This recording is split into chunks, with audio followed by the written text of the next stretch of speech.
ఓం శ్రీ మాత్రే నమ. 645వ నామము సర్వవేదాంత సంవేద్య. ఓం సర్వవేదాంత సంవేద్యాయై నమ. సర్వ వేదాంతముల చేత తెలియబడేటువంటి తల్లి అమ్మ. ఆత్మవిద్య, శ్రీ విద్య, బ్రహ్మ విద్య స్వరూపాలన్నీ అమ్మవే. వేదము 2 భాగాలుగా ఉంది. అది కర్మకాండ, జ్ఞానకాండ అని 2 భాగాలుగా ఉంది. కర్మకాండలో మనము నిత్యము చెయ్యవలసినటువంటి కర్మలన్నీ ఎలా చెయ్యాలి అనేది తెలియజేస్తుంది. ఆ తర్వాత జ్ఞానకాండలో మరి ఆ పరమాత్మ ఏ స్థితిలో ఉంది, పరమాత్మ జ్ఞానాన్ని తెలియజేస్తుంది జ్ఞానకాండ. మరి ఈ సంవేద్య అంటే సంపూర్ణముగా తేట తెల్లముగా ఉండేటువంటి విద్య. ఎన్ని పళ్ళు ఉన్నా అవన్నీ ఒకే చెట్టు కదా ఉన్నాయి, ఆ ఒకే చెట్టు కదా ఆధారము. అలాగే ఎన్ని వేదాల స్వరూపమైన ఎంత జగత్తు అంత అనేక రూపాలుగా ఉన్నా దానికి ఆధారము అమ్మే. ఇవన్నీ కూడా జ్ఞాన మార్గాలు ఎన్ని ఉన్నా కూడా అవన్నీ కూడా వేదాంతంలో. వేదాంతము అంటే వేదాలు అన్నీ కూడా ఇదే ఇంతకుముందు చెప్పినట్లుగా ముందు అన్ని కర్మకాండలు ఉంటాయి, చివరిలో జ్ఞానకాండం ఉంటుంది. ఈ జ్ఞాన బోధ, ఈ పరమాత్మ యొక్క స్థితి తెలిపేటువంటి కాండ చివరిలో ఉంటుంది. అందుకని జ్ఞానకాండ చివరిలో ఉంటుంది కనుక, వేదాలకి చివరిలో ఉంటుంది కనుక దీన్ని వేదాంతము అంటారు. ఆ చివరిలో ఉండేటువంటి ఆ జ్ఞానము ద్వారా ఏం తెలియజేస్తున్నారంటే సచ్చిదానంద స్వరూపమైనటువంటి పరమాత్మని తెలియజేస్తూ ఉంటారు. అంటే అది ఏది స్వరూపం అంటే మరి ఆ సచ్చిదానంద స్వరూపానికి రూపం లేదు కదా, ఆత్మకే నామరూపాలు లేవు. కానీ ఆ స్వరూపాన్ని తెలియజేస్తుంది. అంటే మనకి రూపం అంటే ఇలా ఉంటుంది అని కాదు, ఆ స్థితి తెలియజేస్తుంది. ఆ సచ్చిదానంద స్వరూపము అంటే సత్తు చిత్తు ఆనందమే స్వరూపముగా కలిగినటువంటి ఆత్మ యొక్క స్థితిని తెలియజేస్తుంది వేదాంతము. సత్తు అంటే సత్యము. 3 కాలముల యందు, 3 కాలాలంటే శీతాకాలం, వానాకాలం, ఎండాకాలం. అవే భూతకాలం, భవిష్యత్ కాలం, వర్తమాన కాలం. 3 కాలాలు. ఒకటి జరుగుతోంది అనుకోండి, ముందు ఒకటి ఉంటుంది, వెనక ఒకటి ఉంటుంది కదా. అందుకని భూత భవిష్యత్ వర్తమాన కాలాలు 3 అంటారు.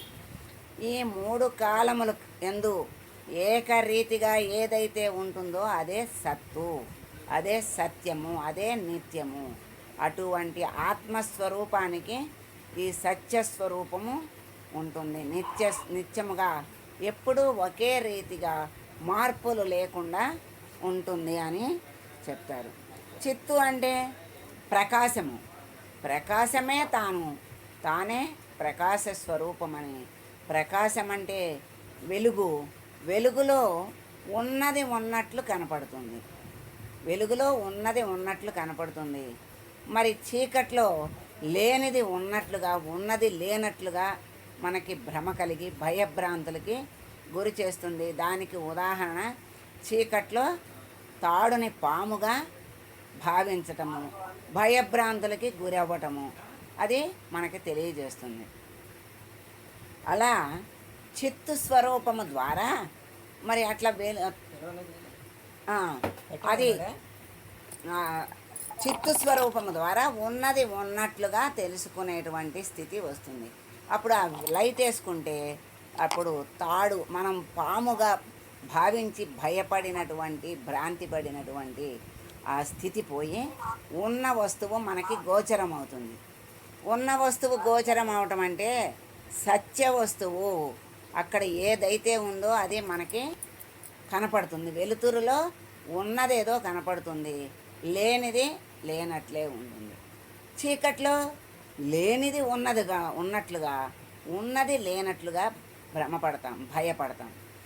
అలాగే ఇక్కడ అజ్ఞానములో ఈ కనపడేటువంటి జగత్తంతా ఉన్నట్లుగా, కనపడని పరమాత్మ లేనట్లుగా మనకి భ్రమలో ఉంటాం. ఈ జగత్తులో ఉన్నటువంటి ఈ వస్తువుల యందు, విషయముల యందు ఈ మనస్సు పరుగులెత్తి మనకి క్షణికానందాన్నే ఇచ్చి అధిక బాధల్ని, బంధాల్ని కలుగజేసి అనేక వేల జన్మలకి కారణమవుతోంది.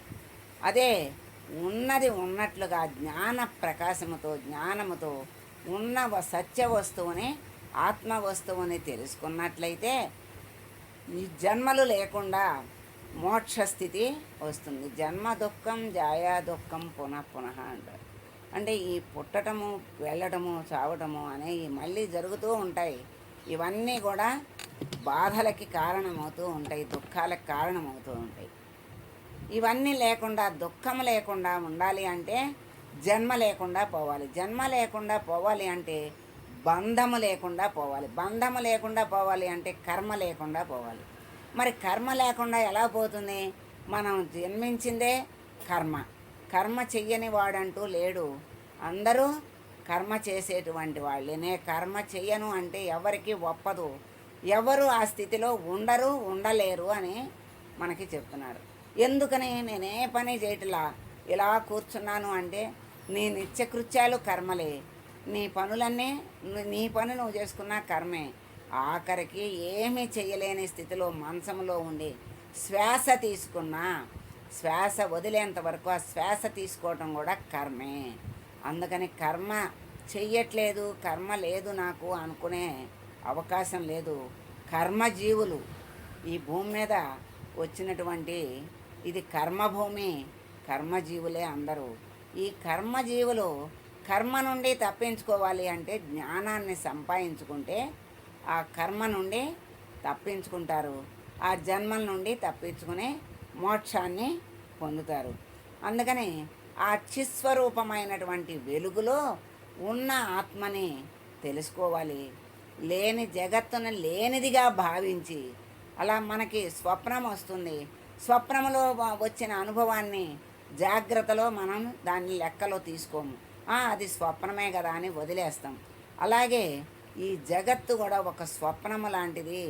ఇదంతా కళ, నూరేళ్ల కళ అని, జీవితం అంతా నూరేళ్ల కళగా భావించి దీనిలో ఉన్నటువంటి వచ్చేటువంటి పరిస్థితుల్ని, సుఖదుఖాల్ని అన్నిటినీ కూడా పట్టించుకోకుండా, మనస్సుకి పట్టించుకోకుండా సమయానుకూలంగా భగవంతునే మనసులో నిలుపుకుని అన్నీ నీ లీలలే, నీ చర్యలే, నువ్వు ప్రసాదించిందే, ఈ శరీరము ప్రసాదించిందే, అన్నీ నువ్వు ఇచ్చినయే, ఏ పరిస్థితి వచ్చినా నా మంచికే ఇచ్చావు అనేటువంటి భావనతో భగవంతునే స్మరిస్తూ ఆ భగవంతుని తత్వాన్ని మనసు నిండా నింపుకుని ఉన్నట్లయితే ఆత్మస్వరూపము కంటికి ఒక రూపం ధరించకపోయినా ఆనందాన్ని కలుగజేస్తుంది. ఆత్మ అంటే ఆనందమే స్వరూపముగా కలిగినటువంటి స్వరూపము. అంటే ఈ సత్తు అని తెలుసుకుని ఆ ప్రకాశములో ఉన్న వస్తువుని తెలుసుకుంటే బాధే లేదు, అంతా ఆనందమే గనక ఆ ఆనందమే స్వరూపముగా కలిగినది ఆత్మ. అటువంటి ఆత్మస్థితిని పొందగలుగుతాడు. సర్వ వేదాంతాల్లో ఉన్నటువంటి జ్ఞానకాండ ద్వారా పొందుతాడు. అటువంటి సర్వవేదాంత సంవేద్య అయినటువంటి తల్లి మనకి సర్వ జ్ఞానాన్ని, సమస్త జ్ఞానాన్ని కూడా అమ్మే మనకి ప్రసాదిస్తుంది కనుక అన్ని జ్ఞానాల్ని ప్రసాదించి మమ్మల్ని అనుగ్రహించి జ్ఞానమూర్తులుగా తయారు చేసి నీ అనుగ్రహానికి పాత్రల్ని చెయ్యమని అమ్మని వేడుకుంటూ ఆ సర్వవేదాంత సంవేద్య అయిన మాతకి మంగళం పాడదాం. సర్వమంగళ మాంగళ్యే శివే సర్వార్థ సాధికే శరణ్యే త్రయంబకే దేవి నారాయణి నమోస్తుతే.